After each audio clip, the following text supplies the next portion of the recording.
Price Lord இயேசுவின் நாமத்தினால daily மன்னானுகிற இந்த கர்த்தருடைய வசனத்தை தியானிக்கும்படி உங்கள் ஒவ்வொருவரையும் நான் அன்போடு கூட வரவேற்கிறேன். இதுவரைக்கும் நீங்கள் இந்த சேனலுக்கு சப்ஸ்கிரைப் பண்ணலைன்னா தயவு செய்து சப்ஸ்கிரைப் பண்ணுங்க. உங்கள் நண்பர்களுக்கு, உறவினர்களுக்கு, மற்றவர்களுக்கு இதை வெளிப்படுத்துங்க. அவர்களுக்கும் இதை தெரியப்படுத்துங்க, ஷேர் பண்ணுங்க. நிச்சயமாய் கர்த்தர் உங்களை ஆசீர்வதிப்பார். இன்றைக்கு நாம் கர்த்தருடைய வசனத்தை தானியேல் 1 அதிகாரம் 8 வசனத்தை வாசித்து தியானிக்க போகிறோம். தானியேல் ராஜாவின் போஜனத்தினாலும் அவர் பானம் பண்ணும் திராட்சை ரசத்தினாலும் தன்னை தீட்டுப்படுத்தலாகாதென்று தன் இருதயத்தில் தீர்மானம் பண்ணிக்கொண்டு தன்னை தீட்டுப்படுத்தாதபடிக்கு பிரதானிகளின் தலைவனிடத்தில் வேண்டிக் கொண்டான். கர்த்தருடைய பிள்ளைகளை தானியேல் ஒரு தீர்மானம் செய்து கொள்ளுகிறான். இந்த பாபிலோனிய ராஜாவுக்கு படைக்கப்படுகிற போஜன பதார்த்தங்கள் எல்லாம் பாபிலோனிய தேசத்தில் இருக்கிற தெய்வங்களுக்கு படைக்கப்பட்டு விக்கிரகங்களுக்கு படைக்கப்பட்ட பிறகுதான் அந்த ராஜாக்களுக்கு படைக்கப்படுமா. அந்த ராஜா சாப்பிடுகிற அதே போஜனத்தை, சாப்பாட்டையும் ரசத்தையும் திராட்சை ரசத்தையும் தானியேலுக்கும் கொடுக்க வந்தார்களாம். அப்ப தானியேல் ஒரு தீர்மானம் பண்ணி கொண்டானா என்ன அப்படின்னா, நான் இந்த ராஜ போஜனத்தை சாப்பிட்டு என்னை நான் கர்த்தருக்கு விரோதமாக தீட்டுப்படுத்திக் கொள்ள மாட்டேன் என்பதாக சொல்லி அவனுடைய இருதயத்துல திடமான ஒரு தீர்மானத்தை செய்து கொண்டான்.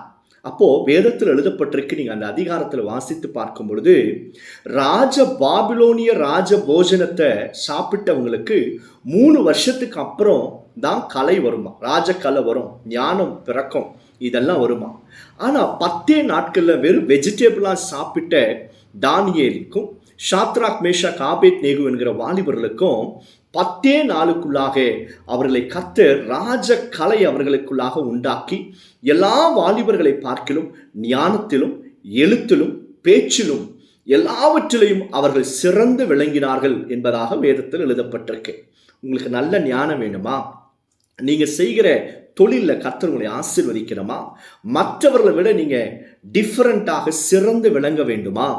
தானியேலை போல உங்க இருதயத்துல என்னை நான் எந்த அசுத்தமான பாவங்களுக்கும் விட்டு கொடுக்க மாட்டேன் என்கிற திடமான தீர்க்கமான ஒரு முடிவு எடுங்க, தீர்மானம் எடுங்க.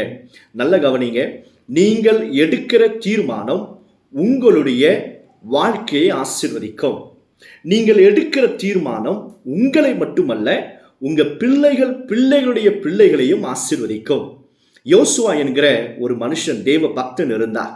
அவர் சொல்றார் பாருங்க, யோசுவா 24 அதிகாரம் நீங்க 15 வசனத்துல வாசிச்சு பார்த்தீங்க அப்படின்னா, இதோ நானும் என் வீட்டாரும் என்றால் கர்த்தரையே சேவிப்போம், வேறு எந்த தெய்வத்தை நாங்கள் சேவிக்க மாட்டோம் என்பதாக சொல்லி திடமான ஒரு தீர்மானத்தை எடுக்கிறார். Your decision will decide your destination. உங்களுடைய தீர்மானம் உங்களுடைய வாழ்க்கையினுடைய நோக்கத்தையோ அல்லது நீங்க எங்க சேர போறீங்க என்கிறதையும் எதிர்காலத்தையும், அது ஆசீர்வாதமா இருக்குமா இல்ல சபிக்கப்பட்டதாக போகுமா என்பதை நீங்கள் கர்த்தருக்குள் எடுக்கிற தீர்மானத்தை வைத்துதான் உங்களுடைய வாழ்க்கை அமைய போகிறது. அதனால கர்த்தருக்காக வைராக்கியமான தீர்மானங்கள் எடுத்துக்கொள்ளுங்க. நான் கர்த்தருக்கு முன்பாக பாவம் செய்ய மாட்டேன். யோசேப்பு கூட அப்படித்தானே தீர்மானம் செய்து கொண்டா, கர்த்தரை மட்டும்தான் சேவிப்பேன் என்கிற தீர்மானத்தை நீங்க செய்து கொண்டீங்கன்னா கர்த்தர் உங்களை ஆசீர்வதிப்பார். உங்களை மட்டுமல்ல, உங்கள் மூலமாக நகரம், பட்டணம், தேசம், உலக நாடுகள் உங்கள் மூலமாய் ஆசீர்வதிக்கப்படும்.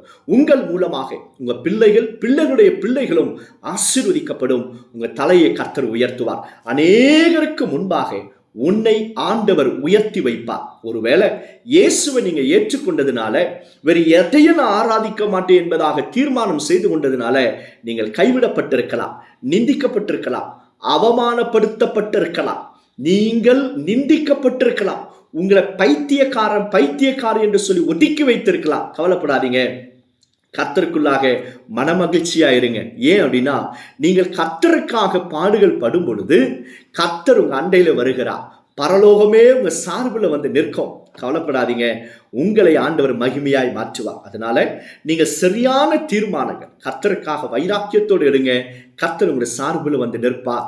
உங்களை அநேகருக்கு ஆசீர்வாதமாய் மாற்றி உங்களை கர்த்தர் ஆசீர்வதித்து மேன்மைப்படுத்துவார். சோமன்லமா, பரலோக பிதாவே, நல்ல தீர்மானங்களை நாங்கள் கர்த்தருக்குள்ளா எடுக்க இன்றைக்கு கிருபை கொடுங்க.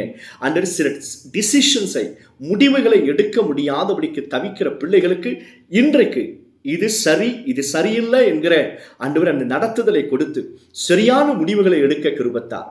இயேசுவின் நாமத்தினாலே ஜெபிக்கிறோம் பிதாவே. ஆமென், ஆமென். God bless you all.